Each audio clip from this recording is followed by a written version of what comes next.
अगर आप धन, संतान या मन की किसी भी कामना से परेशान हैं, तो बृहस्पतिवार की इस कथा को श्रद्धा से अंत तक सुनिए। ओम नमो भगवते वासुदेवाय। भारतवर्ष में एक प्रतापी और दानी राजा राज्य करता था। वह नित्य गरीबों और ब्राह्मणों की सहायता करता था। यह बात उसकी रानी को अच्छी नहीं लगती थी।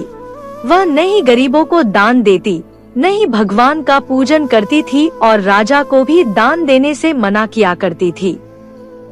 एक दिन राजा शिकार खेलने वन को गए हुए थे, तो रानी महल में अकेली थी।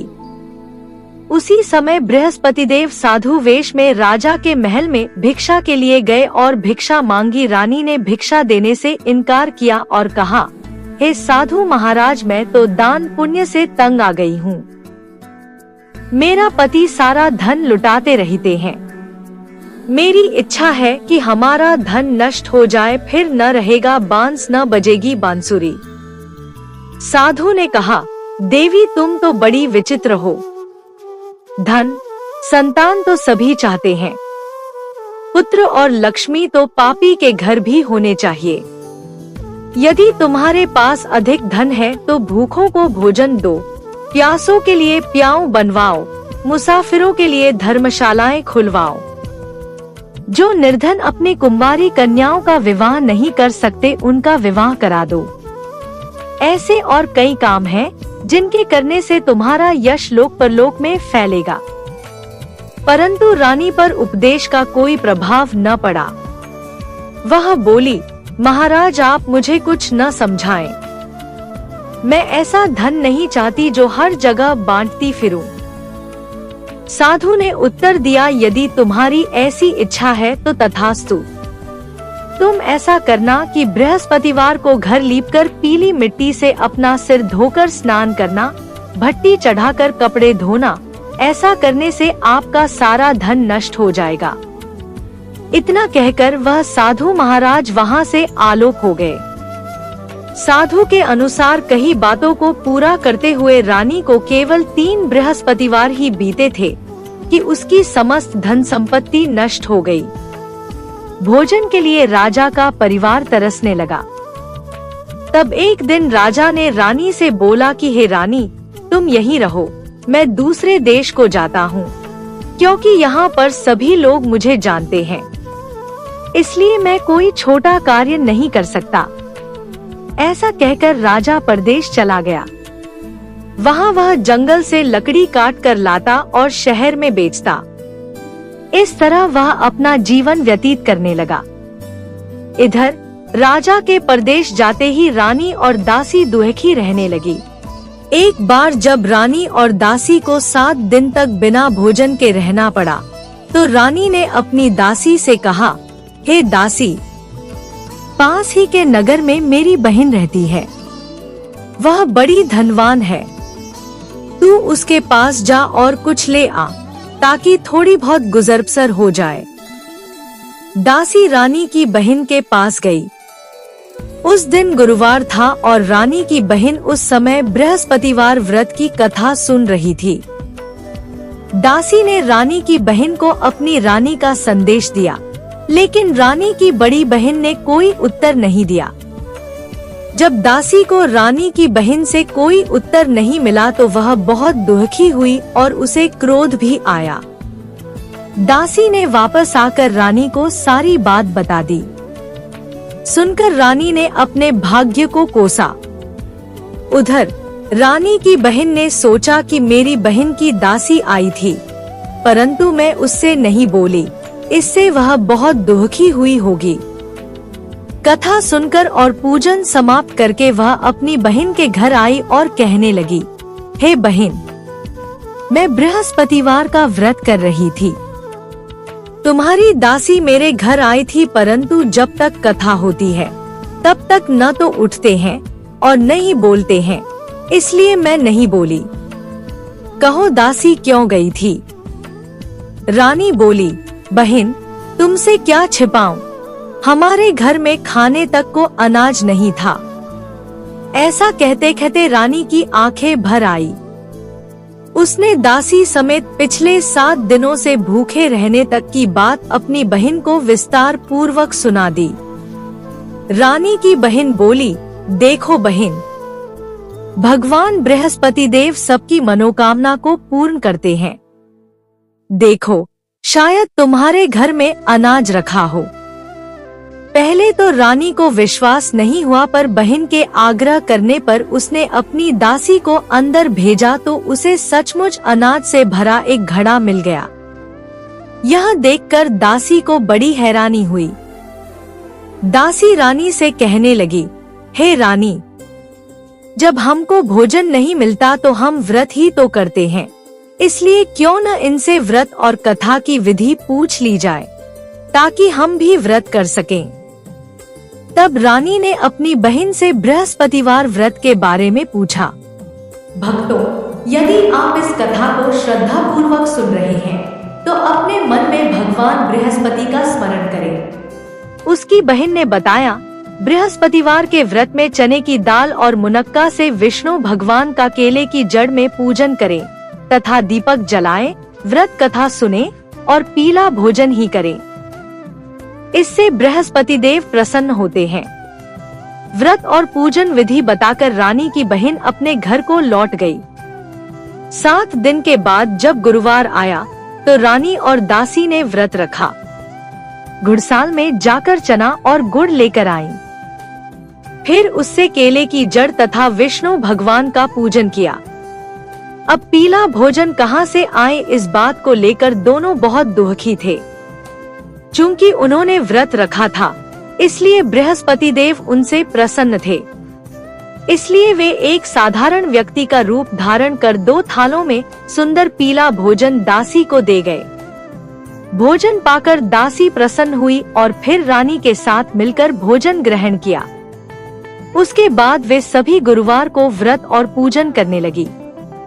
बृहस्पति भगवान की कृपा से उनके पास फिर से धन संपत्ति आ गई, परंतु रानी फिर से पहले की तरह आलस्य करने लगी। तब दासी बोली, देखो रानी, तुम पहले भी इस प्रकार आलस्य करती थी। तुम्हें धन रखने में कष्ट होता था, इस कारण सभी धन नष्ट हो गया, और अब जब भगवान बृहस्पति की कृपा से धन मिला है तो तुम्हें फिर से आलस्य होता है। रानी को समझाते हुए दासी कहती है कि बड़ी मुसीबतों के बाद हमने यह धन पाया है, इसलिए हमें दान पुण्य करना चाहिए, भूखे मनुष्यों को भोजन कराना चाहिए और धन को शुभ कार्यों में खर्च करना चाहिए, जिससे तुम्हारे कुल का यश बढ़ेगा, स्वर्ग की प्राप्ति होगी और पितृ प्रसन्न होंगे। दासी की बात मानकर रानी अपना धन शुभ कार्यों में खर्च करने लगी, जिससे पूरे नगर में उसका यश फैलने लगा। एक दिन राजा दुखी होकर जंगल में एक पेड़ के नीचे आसन जमाकर बैठ गया। वह अपनी दशा को याद करके व्याकुल होने लगा। बृहस्पतिवार का दिन था। एकाएक उसने देखा कि निर्जन वन में एक साधु प्रकट हुए। वह साधु वेश में स्वयं बृहस्पति देवता थे। लकड़हारे के सामने आकर बोले, हे लकड़हारे, इस सुनसान जंगल में तू चिंता मग्न क्यों बैठा है? लकड़हारे ने दोनों हाथ जोड़कर प्रणाम किया और उत्तर दिया, महात्मा जी, आप सब कुछ जानते हैं, मैं क्या कहूँ? यह कहकर रोने लगा और साधु को अपनी आत्मकथा सुनाई। महात्मा जी ने कहा, तुम्हारी स्त्री ने बृहस्पति के दिन बृहस्पति भगवान का निरादर किया है, जिसके कारण रुष्ट होकर उन्होंने तुम्हारी यह दशा कर दी।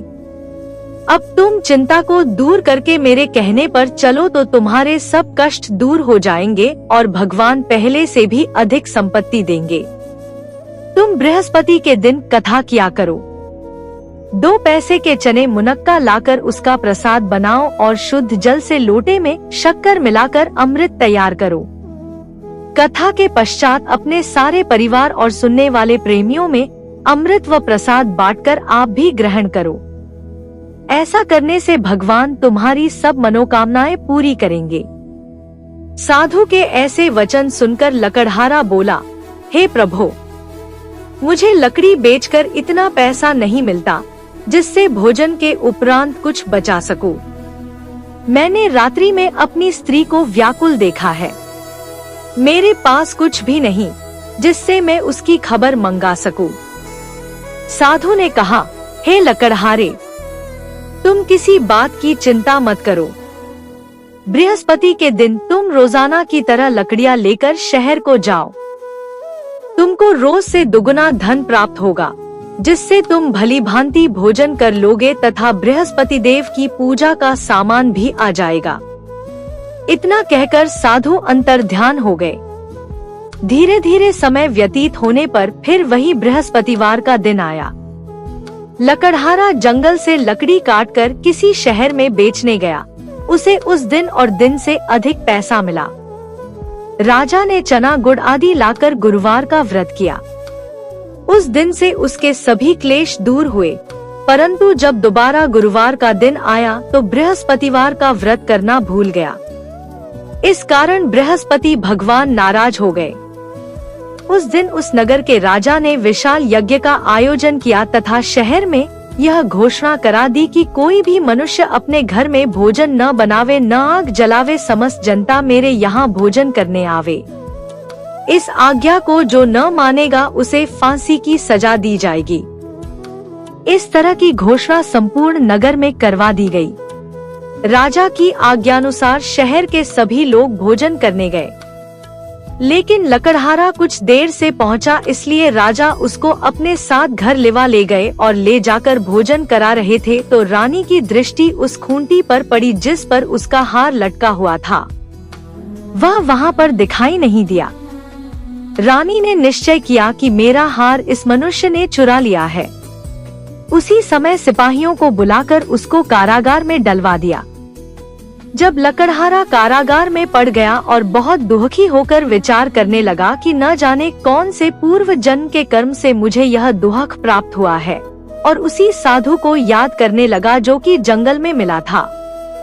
उसी समय तत्काल बृहस्पति देव साधु के रूप में प्रकट हुए और उसकी दशा को देखकर कहने लगे, अरे मूर्ख, तूने बृहस्पति देव की कथा नहीं करी, इस कारण तुझे दुख प्राप्त हुआ है। अब चिंता मत कर, बृहस्पतिवार के दिन कारागार के दरवाजे पर 4 पैसे पड़े मिलेंगे। उनसे तू बृहस्पति देव की पूजा करना, तेरे सभी कष्ट दूर हो जाएंगे। बृहस्पति के दिन उसे 4 पैसे मिले। लकड़हारे ने कथा कही। उसी रात्रि को बृहस्पति देव ने उस नगर के राजा को स्वप्न में कहा, हे राजा, तुमने जिस आदमी को कारागार में बंद कर दिया है वह निर्दोष है। वह राजा है, उसे छोड़ देना। रानी का हार उसी खूंटी पर लटका है। अगर तू ऐसा नहीं करेगा तो मैं तेरे राज्य को नष्ट कर दूंगा। इस तरह रात्रि के स्वप्न को देखकर राजा प्रातःकाल उठा और खूंटी पर हार देखकर लकड़हारे को बुलाकर क्षमा मांगी तथा लकड़हारे को योग्य सुंदर वस्त्र आभूषण देकर विदा कर दिया। बृहस्पति देव की आज्ञानुसार लकड़हारा अपने नगर को चल दिया। राजा जब अपने नगर के निकट पहुंचा तो उसे बड़ा आश्चर्य हुआ। नगर में पहले से अधिक बाग, तालाब, कुएं तथा बहुत सी धर्मशाला, मंदिर आदि बन गई हैं। राजा ने पूछा, यह किसका बाग और धर्मशाला है? तब नगर के सब लोग कहने लगे, यह सब रानी और बांदी के हैं। तो राजा को आश्चर्य हुआ और गुस्सा भी आया। जब रानी ने यह खबर सुनी कि राजा आ रहे हैं तो उन्होंने बांदी से कहा कि हे दासी, देख राजा हमको कितनी बुरी हालत में छोड़ गए थे। हमारी ऐसी हालत देखकर वह लौट न जाएं, इसलिए तू दरवाजे पर खड़ी हो जा। आज्ञानुसार दासी दरवाजे पर खड़ी हो गई। राजा आए तो उन्हें अपने साथ लिवा लाई। भक्तों, यदि आप इस कथा को श्रद्धा पूर्वक सुन रहे हैं तो अपने मन में भगवान बृहस्पति का स्मरण करें। तब राजा ने क्रोध करके अपनी रानी से पूछा कि यह धन तुम्हें कैसे प्राप्त हुआ है? तब उन्होंने कहा, हमें यह सब धन बृहस्पति देव के इस व्रत के प्रभाव से प्राप्त हुआ है।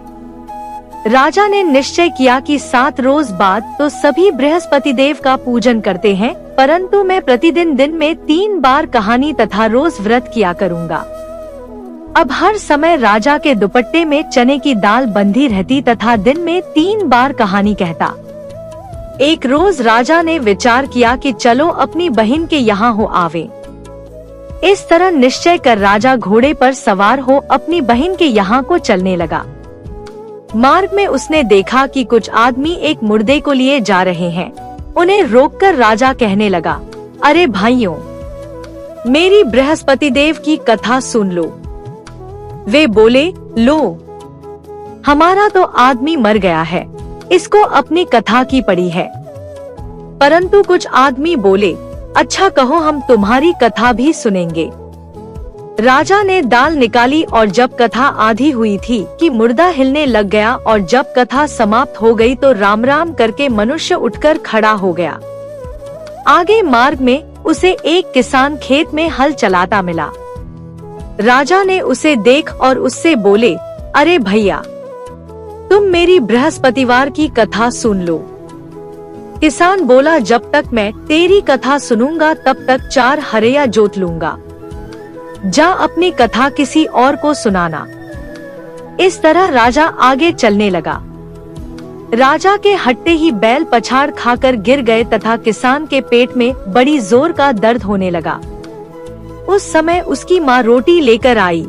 उसने जब यह देखा तो अपने पुत्र से सब हाल पूछा और बेटे ने सभी हाल कह दिया तो बुढ़िया दौड़ी दौड़ी उस घुड़सवार के पास गई और उससे बोली कि मैं तेरी कथा सुनूंगी, तू अपनी कथा मेरे खेत पर चलकर ही कहना। राजा ने बुढ़िया के खेत पर जाकर कथा कही, जिसके सुनते ही वह बैल उठ खड़ हुए तथा किसान के पेट का दर्द भी बंद हो गया। राजा अपनी बहन के घर पहुंचा। बहन ने भाई की खूब मेहमानी की। दूसरे रोज प्रातःकाल राजा जगा तो वह देखने लगा कि सब लोग भोजन कर रहे हैं। राजा ने अपनी बहन से कहा, ऐसा कोई मनुष्य है जिसने भोजन नहीं किया हो, मेरी बृहस्पतिवार की कथा सुन ले। बहन बोली, हे भैया, यह देश ऐसा ही है कि पहले यहाँ लोग भोजन करते हैं, बाद में अन्य काम करते हैं। अगर कोई पड़ोस में हो तो देख आऊं। वह ऐसा कहकर देखने चली गई, परंतु उसे कोई ऐसा व्यक्ति नहीं मिला जिसने भोजन न किया हो। आता वह एक कुम्हार के घर गई जिसका लड़का बीमार था। उसे मालूम हुआ कि उनके यहाँ 3 रोज से किसी ने भोजन नहीं किया है। रानी ने अपने भाई की कथा सुनने के लिए कुम्हार से कहा, वह तैयार हो गया। राजा ने जाकर बृहस्पतिवार की कथा कही, जिसको सुनकर उसका लड़का ठीक हो गया। अब तो राजा की प्रशंसा होने लगी। एक रोज राजा ने अपनी बहन से कहा कि हे बहन, हम अपने घर को जाएंगे, तुम भी तैयार हो जाओ। राजा की बहन ने अपनी सास से कहा। सास ने कहा, हाँ चली जा, परंतु अपने लड़कों को मत ले जाना क्योंकि तेरे भाई के कोई औलाद नहीं है। बहन ने अपने भैया से कहा, हे भैया, मैं तो चलूंगी पर कोई बालक नहीं जाएगा। राजा बोला, जब कोई बालक नहीं चलेगा तब तुम ही क्या करोगी। बड़े दुखी मन से राजा अपने नगर को लौट आया। राजा ने अपनी रानी से कहा, हम निर्वंशी हैं, हमारा मुंह देखने का धर्म नहीं है और कुछ भोजन आदि नहीं किया। रानी बोली, हे प्रभु, बृहस्पति देव ने हमें सब कुछ दिया है, वह हमें औलाद अवश्य देंगे। उसी रात को बृहस्पति देव ने राजा से स्वप्न में कहा, हे राजा उठ, सभी सोच त्याग दे, तेरी रानी गर्भ से है। राजा की यह बात सुनकर बड़ी खुशी हुई। 9वें महीने में उसके गर्भ से एक सुंदर पुत्र पैदा हुआ।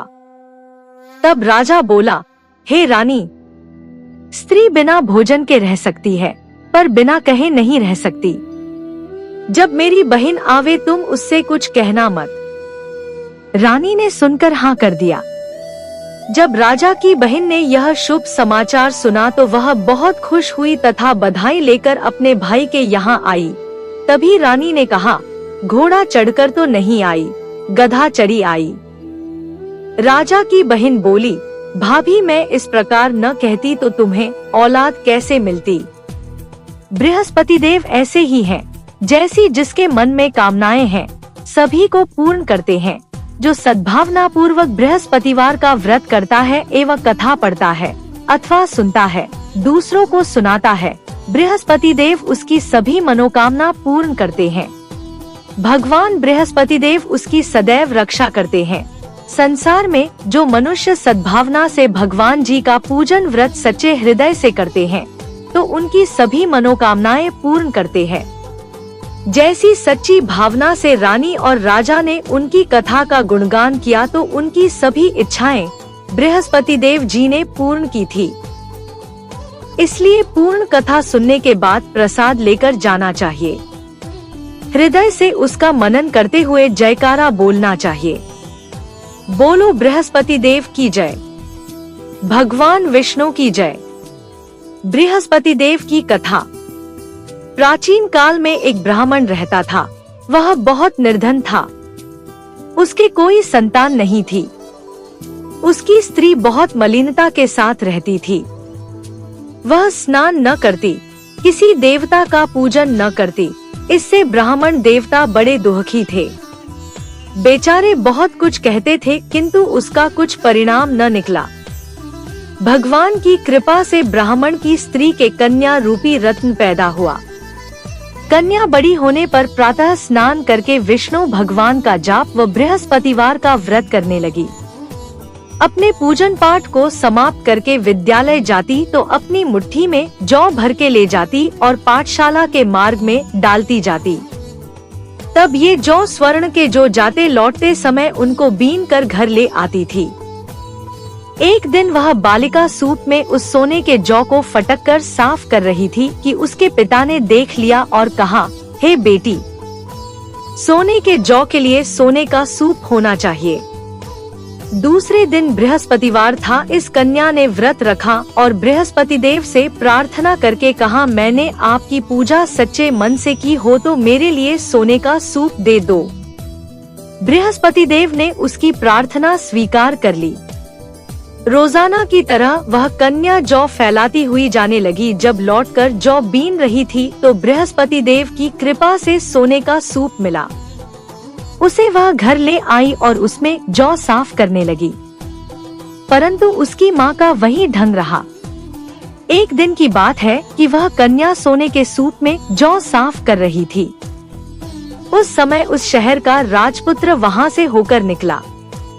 इस कन्या के रूप और कार्य को देखकर मोहित हो गया तथा अपने घर आकर भोजन तथा जल त्याग कर उदास होकर लेट गया। राजा को इस बात का पता लगा तो अपने प्रधानमंत्री के साथ उसके पास गए और बोले, हे बेटा, तुम्हें किस बात का कष्ट है? किसी ने अपमान किया है अथवा और कारण हो सो कहो, मैं वही कार्य करूँगा जिससे तुम्हें प्रसन्नता हो। अपने पिता की राजकुमार ने बातें सुनी तो वह बोला, मुझे आपकी कृपा से किसी बात का दुख नहीं है। किसी ने मेरा अपमान नहीं किया है, परंतु मैं उस लड़की से विवाह करना चाहता हूँ जो सोने के सूप में जौ साफ कर रही थी। यह सुनकर राजा आश्चर्य में पड़ा और बोला, हे बेटा, इस तरह की कन्या का पता तुम ही लगाओ। मैं उसके साथ तेरा विवाह अवश्य ही करवा दूंगा। राजकुमार ने उस लड़की के घर का पता बतलाया। तब मंत्री उस लड़की के घर गए और ब्राह्मण देवता को सभी हाल बतलाया। ब्राह्मण देवता राजकुमार के साथ अपनी कन्या का विवाह करने के लिए तैयार हो गए तथा विधि विधान के अनुसार ब्राह्मण की कन्या का विवाह राजकुमार के साथ हो गया। कन्या के घर से जाते ही पहले की भांति उस ब्राह्मण देवता के घर में गरीबी का निवास हो गया। अब भोजन के लिए भी अन्न बड़ी मुश्किल से मिलता था। एक दिन दुखी होकर ब्राह्मण देवता अपनी पुत्री के पास गए। बेटी ने पिता की दुखी अवस्था को देखा और अपनी माँ का हाल पूछा। तब ब्राह्मण ने सभी हाल कहा। कन्या ने बहुत सा धन देकर अपने पिता को विदा कर दिया। इस तरह ब्राह्मण का कुछ समय सुखपूर्वक व्यतीत हुआ। कुछ दिन बाद फिर वही हाल हो गया। ब्राह्मण फिर अपनी कन्या के यहाँ गया और सारा हाल कहा तो लड़की बोली, हे पिताजी, आप माताजी को यहाँ लिवा लाओ। मैं उसे विधि बता दूंगी जिससे गरीबी दूर हो जाए। वह ब्राह्मण देवता अपनी स्त्री को साथ लेकर पहुँचे तो अपनी माँ को समझाने लगी, है माँ, तुम प्रातःकाल प्रथम स्नानादि करके विष्णु भगवान का पूजन करो तो सब दरिद्रता दूर हो जाएगी। परंतु उसकी मांग ने एक भी बात नहीं मानी और प्रातःकाल उठकर अपनी पुत्री के बच्चों की जूठन को खा लिया। इससे उसकी पुत्री को भी बहुत गुस्सा आया और एक रात को कोठरी से सभी सामान निकाल दिया और अपनी माँ को उसमें बंद कर दिया। प्रातःकाल उसे निकाला तथा स्नानादि करा के पाठ करवाया तो उसकी माँ की बुद्धि ठीक हो गई और फिर प्रत्येक बृहस्पतिवार को व्रत रखने लगी। इस व्रत के प्रभाव से उसके माँ बाप बहुत ही धनवान और पुत्रवान हो गए और बृहस्पति जी के प्रभाव से इस लोक के सुख भोग कर स्वर्ग को प्राप्त हुए। सब बोलो विष्णु भगवान की जय, बोलो बृहस्पति देव की जय। जो भक्त श्रद्धा से बृहस्पतिवार का व्रत और कथा करता है उसके जीवन में धन, सुख और संतान का वास होता है। बोलो बृहस्पति देव की जय।